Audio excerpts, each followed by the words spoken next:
मध्ये आपण सर्वात मोस्ट इम्पॉर्टंट टॉपिक तो म्हणजे धम्म म्हणजे काय हे बघणार आहोत.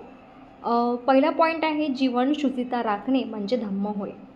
पहिला पॉईंट आय रिपीट, जीवन शुचिता राखणे म्हणजे धम्म होय. भिक्खूंनो जीवन शुचितेचे 3 प्रकार आहेत. शुचिता म्हणजे पवित्रता. देह शुचिता म्हणजे काय? जो माणूस हिंसा, चोरी आणि मिथ्याचार यांच्यापासून विरत होतो याला त्यांची देहशुचिता म्हणतात. वाक्शुचिता म्हणजे काय? वाक्शुचिता म्हणजे असत्य भाषणापासून विरत होणे. आणि मनःशुचिता म्हणजे काय? तर मनःशुचितेत भिक्षूला कामवासना झाल्यास कळते की आपल्यामध्ये वैश्विक कामवासना उत्पन्न झाली आहे आणि ती जर तशी उत्पन्न झाली नसेल तर तेही त्याला कळते. त्याप्रमाणेच आता उत्पन्न न झालेली कामवासना कशी उत्पन्न होते, तशी उत्पन्न झाल्यावर तिचा त्याग कसा करता येतो आणि कोणत्या प्रकारे ती कशी पुढे उत्पन्न होणार नाही हे सर्व त्याला कळते. त्याच्या ठिकाणी द्वेष म्हणजेच की व्यापात उत्पन्न झालाच त्याला कळते. त्याप्रमाणेच द्वेषाचा उद्भव आणि त्याग भविष्यात द्वेष कसा उत्पन्न होणार नाही हे सर्व त्याला कळते. त्याच्या ठिकाणी आळस, तंद्रा म्हणजेच की रस्त्यानं मृद्ध, उद्धटपणा, शंका, गोंधळ उत्पन्न झाल्यास त्याचीच त्याला जाणीव होते. त्याप्रमाणेच या सर्व मानसिक दुःस्थितींचा उद्गम कसा होतो, त्याचा त्याग कसा करता येते आणि विरहित चित्तस्थिती कशी साधायची असते याचे ज्ञान असणे म्हणजे मानसिक शुचिता. जो काया वाचा मने पवित्र आहे, जो निष्पाप, स्वच्छ व पावित्र्ययुक्त आहे त्याला लोक निष्कलंक म्हणतात. पॉईंट आहे यांनी ख ग असे पॉईंट्स लिहिलेले आहेत. भिक्खूंनो शुचितेचे 3 प्रकार आहेत. कायेची, वाचेची आणि मनाची शुचिता. कायेची शुचिता म्हणजे शुचितेत मनुष्य हिंसा, चोरी, काम, मिथ्याचार यापासून परावृत्त होतो, यालाच काया शुचिता म्हणतात. वाक्शुचिता म्हणजे काय? तर वाक्शुचितेत मनुष्य असत्य आणि व्यर्थ बडबड यांच्यापासून दूर राहतो, त्याला वाक्शुचिता म्हणतात. आणि मनःशुचिता म्हणजे मनःशुचितेत मनुष्य लोभ आणि ईर्ष्या यापासून परावृत्त होऊन सम्यक दृष्टी धारण करतो, याला मनःशुचिता म्हणतात. शुचितेचे असे 3 प्रकार आहेत. भिक्खूंनो 5 प्रकारच्या दुर्बलता आहेत, त्या साधनेला बाधक ठरतात. त्या कोणत्या? जीवहिंसा, चोरी, काम, मिथ्याचार, असत्य भाषण, आळस वाढवणाऱ्या मद्यांचे सेवन. या 5 दुर्बलता साधनेतील अपयशाची 5 कारणे आहेत. साधनेतील ह्याच 5 बाधा दूर झाल्यावर 4 प्रकारच्या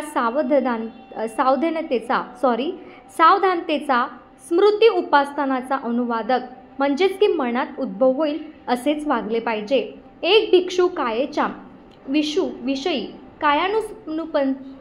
कायानुपसना करीत विहार करतो, जीवन व्यतीत करतो, प्रयत्नपूर्वक ज्ञानवान होतो, जागरूकतेने लोकाहात विद्यमान लोभ आणि द्वेष याची जाणीव ठेवून त्यांच्यावर नियंत्रण ठेवून कायानुपसना करीत तो जीवन व्यतीत करतो. वेदनांना त्या केवळ वेदना आहेत असे मानून वेदनानुपशन्या करीत म्हणजेच की जीवन व्यतीत करतो.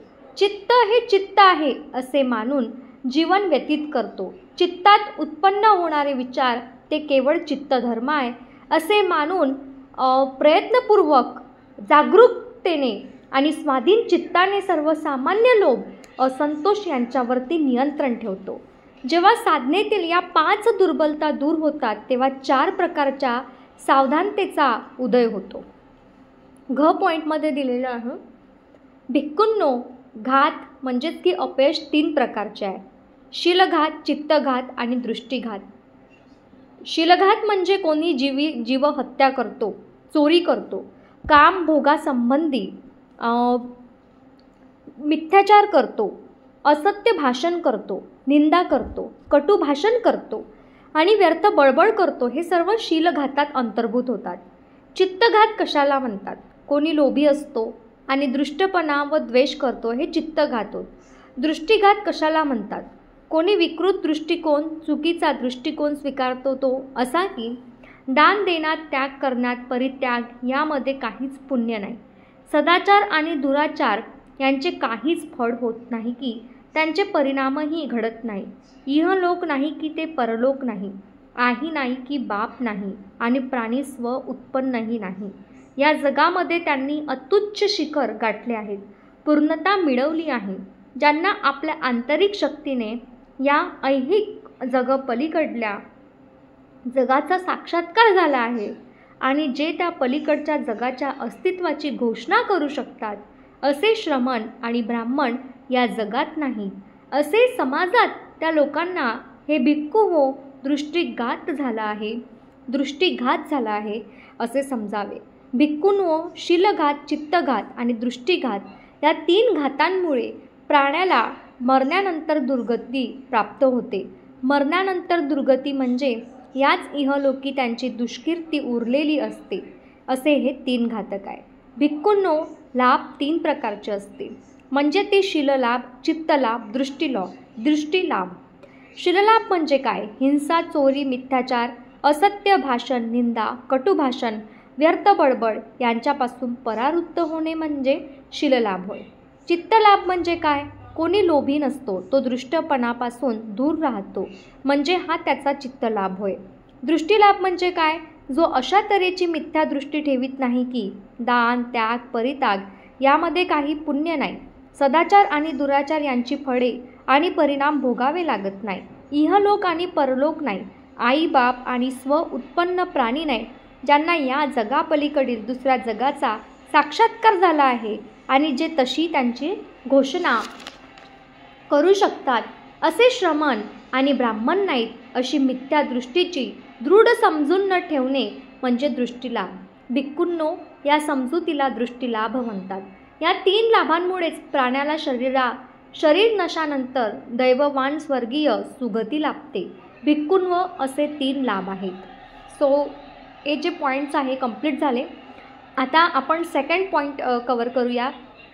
जीवनात पूर्णता साधणे म्हणजे धम्म होय. भिक्खूंनो, 3 प्रकारच्या पूर्णता असतात: कायिक पूर्णता, वाचिक पूर्णता आणि मानसिक पूर्णता.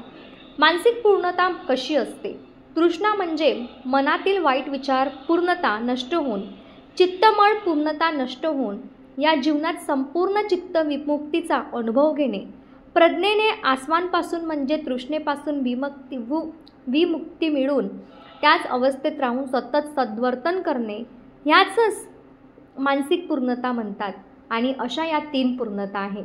आणखीही इतर पारमिता आहे आणि भगवान बुद्धांनी त्या भन्ते सुबुतीला सांगितल्या.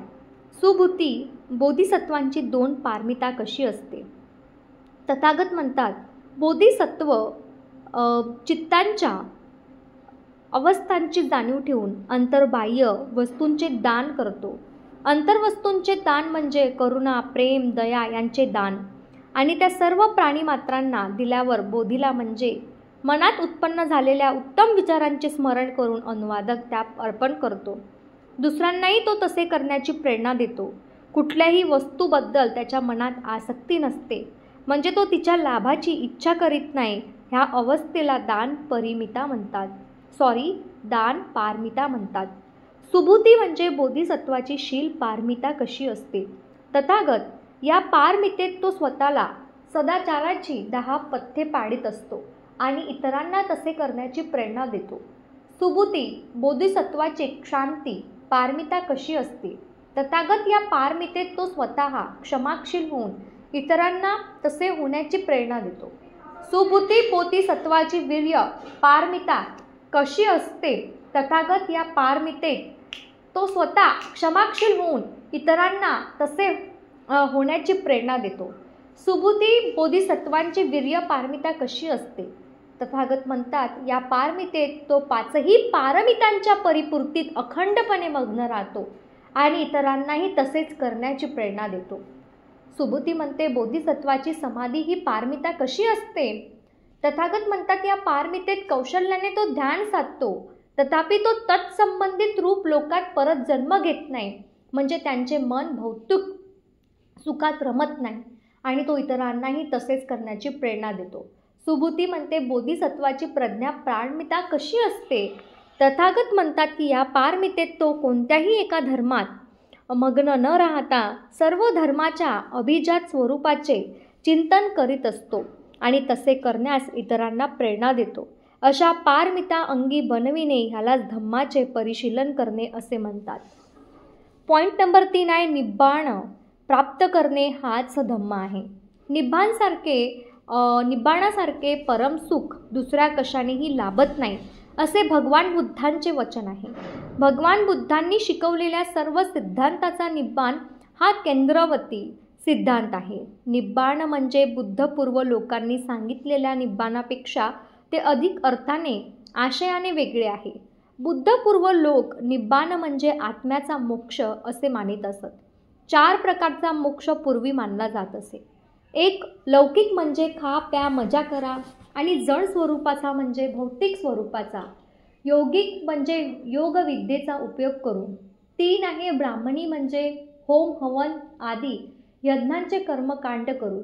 आणि 4 आहे औपनिषदिक म्हणजेच की उपनिषदांत वर्णन केल्याप्रमाणे त्या कल्पनांचे पालन करून. ब्राह्मणी आणि औपनिषदिक निब्बाण कल्पनेत एक साम्य होते. या दोन्ही कल्पनात आत्म्याला स्वतंत्र अस्तित्व आहे असे मानले जाईल. भगवान बुद्धांनी या सिद्धांताचा निषेध केला आहे. म्हणून निब्बाणाविषयक ब्राह्मणी आणि औपनिषदिक शिकवणुकीचे खंडन करणे भगवान बुद्धांना कठीण गेले नाही. निब्बाणाची लौकिक कल्पना ही अत्यंत जड स्वरूपाची व्यावहारिक स्वरूपाची खा प्या मजा करा असल्यामुळे भगवान बुद्धांना ती कधीच प्रिय नव्हती. या लौकिक कल्पनेत माणसाची प्राणी म्हणून प्रत्येक इंद्रियाची जी भूक असते तिचे क्षमन करणे या पलीकडे दुसरा आशय नाही. त्यात आध्यात्मिक असे काहीच नव्हते. असली निब्बाणाची कल्पना मान्य करणे म्हणजे भगवान बुद्धांच्या मते मानवाची अत्यंत हानी करणे होय.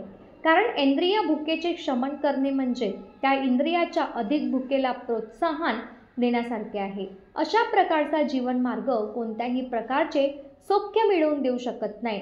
उलट त्याने तात्पुरते सुख मिळते, परंतु त्या येणाऱ्या सुखाने अधिक दुःख निश्चितपणे वाट्यास येते. योगातील निब्बाणाची कल्पना म्हणजे एक केवळ तात्पुरती अशी अवस्था होय.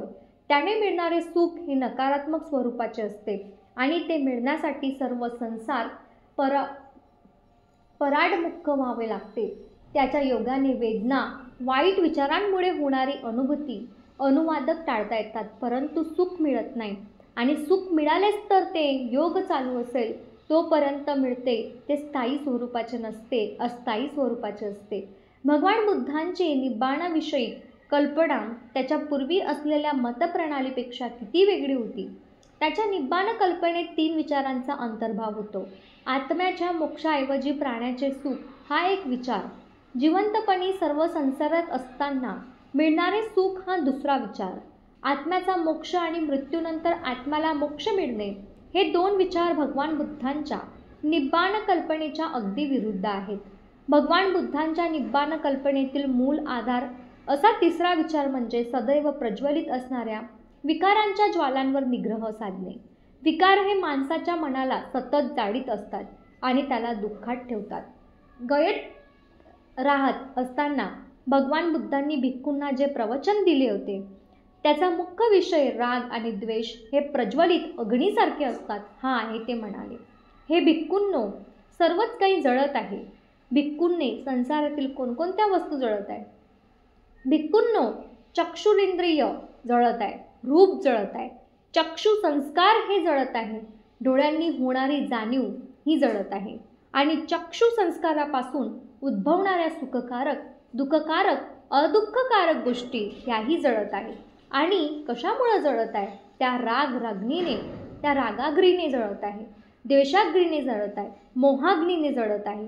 जन्म जरा मृत्यू दुःख दोर्मन्यस्स त्याचप्रमाणेच उपायास आणि निराशा अग्नीमुळे जळत आहे. भिक्खूंनो, श्रोतेंद्रिय जळत आहे, शब्द जळत आहे, घाणेंद्रिय जळत आहे, गंध जळत आहे, जिव्हा जळत आहे, रस जळत आहे, शरीर चित्तांतील संकल्प विकल्प जळत आहे. चित्त संस्कारांपासून ज्या सुखवेदना दुःखवेदना अदुःख वेदना उत्पन्न होतात त्या सर्व वेदना जळत आहे. आणि या कशामुळे जळत आहे?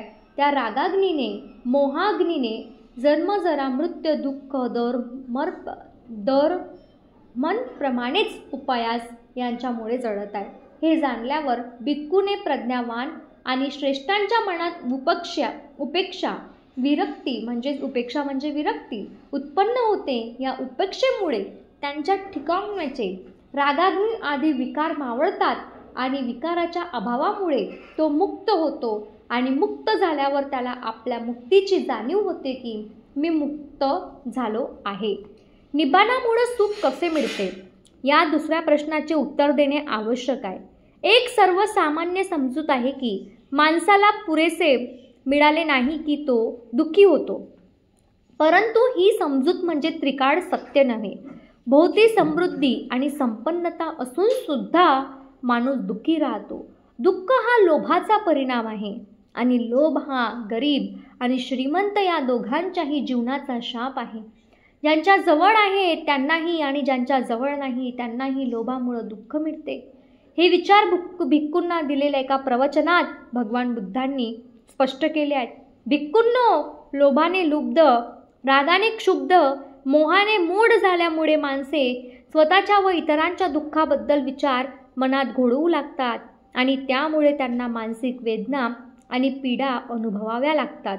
परंतु जर लोभ, राग, मोह यांचा पूर्ण उच्छेद झाला तर माणूस स्वतःच्या दुःखाने दुःखी होत नाही, त्याचप्रमाणे दुसऱ्याच्या दुःखाने दुःखी होत नाही अथवा मानसिक वेदना आणि पीडा अनुभवित नाही. आणि असे झाले की बंधूंनो, ते हवेसे वाटणारे आणि आकर्षक आणि जे बुद्धिवान श्रावकांनाच साध्य असते ते निब्बाण भविष्य जीवनात नव्हे तर या जन्मी हस्तगत होऊ शकते. माणसाला दग्ध करणारे आणि असुखी करणारे असे दुःखाचे मूळ कशात आहे हे वरील प्रवचनात स्पष्ट झाले आहे. माणसाच्या रागद्वेषावर अग्नीचे रूप योजून भगवान बुद्धांनी येथे माणसाच्या असुखाचे परिणामकारक जोरदार स्पष्टीकरण दिले आहे. रागद्वेषाच्या अधीन होण्याचे मनुष्य दुःखी होतो. रागद्वेष हे विकार म्हणजे मनुष्याच्या निब्बाणा स्थितीपर्यंत पोहोचण्याच्या मार्गात अडचणी निर्माण करणाऱ्या शृंखलालाच त्या माणसाला निर्वाणापर्यंत पोचू देत नाही. ज्या क्षणी मनुष्य विकारांपासून मुक्त होतो त्या क्षणीच तो निब्बाण मार्ग आक्रमू लागतो. भगवान बुद्धांनी या विकारांना 3 वर्गात वाटून दिले आहे. पहिल्या वर्गात प्रत्येक प्रकारच्या तृष्णेतेतून उद्भवणारे कामक्रोध आणि लोभ हे विकार येतात. दुसऱ्या वर्गात सर्व प्रकारच्या वितृष्णेतून उद्भवणारे घृणा, क्रोध आणि द्वेष हे दोष येतात. तिसऱ्या वर्गात सर्व तऱ्हेच्या अविद्येतून उद्भवणारे जडता, मूर्खता आणि मूढता म्हणजेच की मोह आणि दोष येतात. पहिला राग, दुसरा द्वेष अग्नीचा संबंध माणसाच्या त्या भावनांनी आणि दृष्टिकोनाशी आहे जो दुसऱ्यांच्या संबंधी आहे. तर तिसऱ्या प्रकारची अग्नी ह्याच संबंध जे सर्व विचार सत्यापासून भिन्न असतात त्याच्याशी निगडीत आहे. भगवान बुद्धाच्या निब्बाण सिद्धांतासंबंधी बऱ्याच अशा गैरसमजुती आहेत. निब्बाण शब्दाचा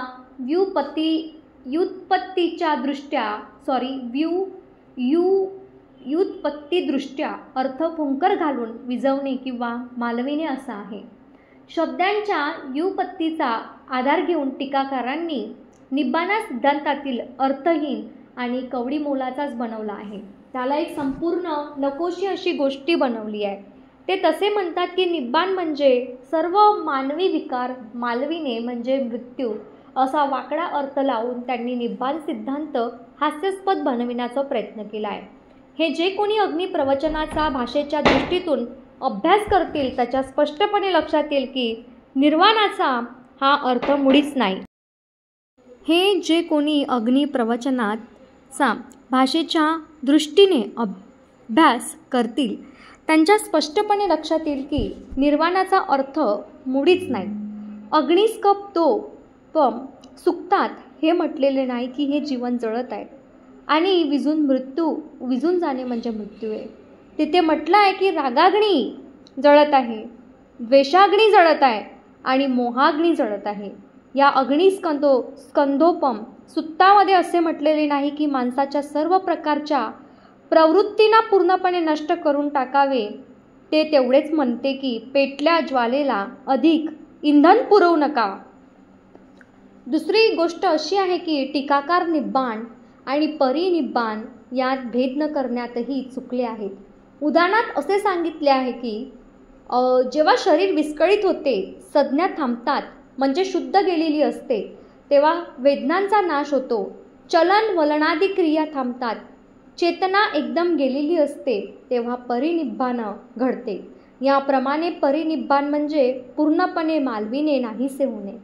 निब्बाण या शब्दाच्या ठिकाणी वरील अर्थ नाही.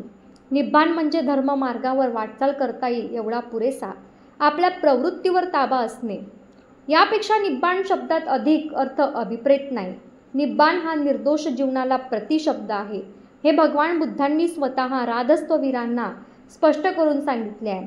निर्दोष जीवनाचेच दुसरे नाव निब्बाण म्हणजेच की निर्वाण आहे. एकदा स्थवीर राध तथागताकडे गेले. तथागतांना अभिवादन केल्यावर त्यांच्या समीप बसून त्यांनी विचारले, भगवान, निब्बाण कशाकरिता आहे? भगवंतांनी उत्तर दिले, निब्बाण म्हणजे रागाग्नी, द्वेषाग्नी आणि मोहाग्नीचे विझून जाणे. भगवान, परंतु निब्बाणाचा उद्देश काय आहे? राध, निर्दोष जीवनाचे मूळ निब्बाणात आहे. निब्बाण हे जीवनाचे ध्येय, उद्देश आणि साध्य आहे. निब्बाण म्हणजे सर्व प्रवृत्तीचे मालविणे किंवा नाश नव्हे. हे भगवान बुद्धांनी सारीपुत्ताला पुढील प्रवचनात स्पष्ट केले आहे. एकदा भगवान श्राविस्तीतील अनाथ पिंडिकाच्या आश्रमात वास करीत होते. सारीपुत्तही त्यावेळी त्या ठिकाणी राहत होते. भिक्खूंना उद्देशून भगवंत म्हणाले, भिक्खूंनो, ऐहिक संपदे ऐवजी धम्माचे तुम्ही उत्तराधिकारी व्हा. तुमच्याविषयी वाटणाऱ्या करुणेमुळे मी तुम्हाला धम्माचा उत्तराधिकारी म्हणजे दायाद बनवित आहे. असे बोलून भगवान आपल्या गंधकुटीत गेले. सारीपुत्त मागे राहिले आणि भिक्खूंनी त्यांना निब्बाणाचा अर्थ स्पष्ट करण्यासाठी विनंती केली. तेव्हा सारीपुत्त म्हणाले, भिक्खूंनो, लोभ हा द्वेष दोष आहे. द्वेष हा दोष आहे. हा लोभ आणि द्वेष घालविण्याचा मार्ग मध्यम मार्ग होय. हा मार्ग आपल्याला पाहायला शिकवतो, जपायला शिकवतो आणि ज्ञान देतो. तो आपणाला शांती, अभिज्ञा, बोधी आणि निब्बाण यांच्याकडे घेऊन जातो. निब्बाण हे दुसरे काही नसून तो अष्टांग मार्ग आहे. अशा रीतीने सारीपुत्तांनी निब्बाणाचे प्रवचन केले आणि भिक्खूंना ते ऐकून फार आनंद झाला. निब्बाणात जो मूलभूत विचार आहे तोच आहे की निष्कलंकतेचा मार्ग आहे. याशिवाय निब्बाणाचा इतर अर्थ कोणीही काढू नये. अष्टांग मार्गाशिवाय निब्बाणाला दुसरा अर्थ नाही. संपूर्ण उच्छेदवाद हे एक टोक आहे आणि परिनिब्बाण हे दुसरे टोक. प्रवृत्तींना पूर्ण माळविणे ही दोन विरुद्ध टोके आहेत आणि निब्बाण हा त्यातील मध्यम मार्ग होय. याप्रमाणे निर्वाणाला योग्यपणे समजून घेणे लक्षात घेतले असता निब्बाणाच्या कल्पने संबंधीचा मनातील गोंधळ नाहीसा होईल. पॉईंट नंबर 4 आहे, तृष्णतेचा त्याग म्हणजे धम्म होय. आपण हे दुसऱ्या व्हिडिओमध्ये कंप्लीट करू, कारण एका व्हिडिओमध्ये धम्म म्हणजे काय हे सांगणे शक्य नाही आहे. आय होप तुम्हाला खूप समजलं असेल या व्हिडिओमध्ये की एक्झॅक्टली व्हॉट इज धम्म. आणि चला तर मग आपण भेटूच आपण एक अशा नवीन व्हिडिओमध्ये. जय भीम, जय भारत, नमो बुद्धाय.